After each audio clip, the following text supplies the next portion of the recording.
25 years ago today, Mike won his sixth chip on one of the most iconic shots of all time.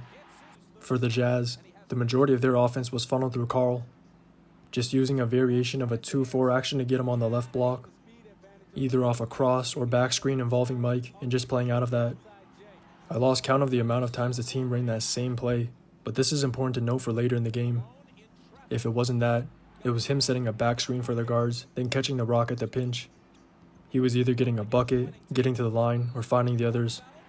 Just playing through him, the Bulls even got called for illegal defense 4 times in the first half. 2 of them came from Mike for shading, and I forgot that rule even existed. But as for the Bulls, the team just ran the triangle for open shots or exploited their size advantage over the Jazz guards, either using Ron, Scottie, or Mike in the post. Scottie ended up having to leave the game with a back injury late in the first and didn't return till the third, but Mike took over in the second, scoring 15 in the quarter on post dumps or jumpers. Toni Kukoc hit big shots in the quarter too, and the others hitting bailouts were crucial this game, especially in the fourth.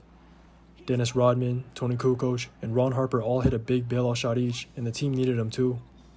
Mike made a couple jumpers early, but he struggled for the majority of the quarter and was just living at the line. That's what kept the team in it throughout. But it's Mike, and I gotta highlight his play in the last minute of the game. As I mentioned earlier, the Jazz ran the same play to get Karl on the left block, and Mike was involved damn near every time. It made sense considering it was Karl's spot, and it was working. It just got John Stockton a wide open tray on the right wing to put the team up 3. But Mike goes on to hit a lay to cut the lead to 1 again on the inbound. His first field goal in 6 minutes too. Then as expected, the Jazz go back to the same play, but this time, Mike decided to sit baseline instead of just going to the weak side. He didn't do this once throughout the game, maybe to not conceal his hand, but Karl didn't expect it at all, and that's how Mike got the strip that led to his last shot.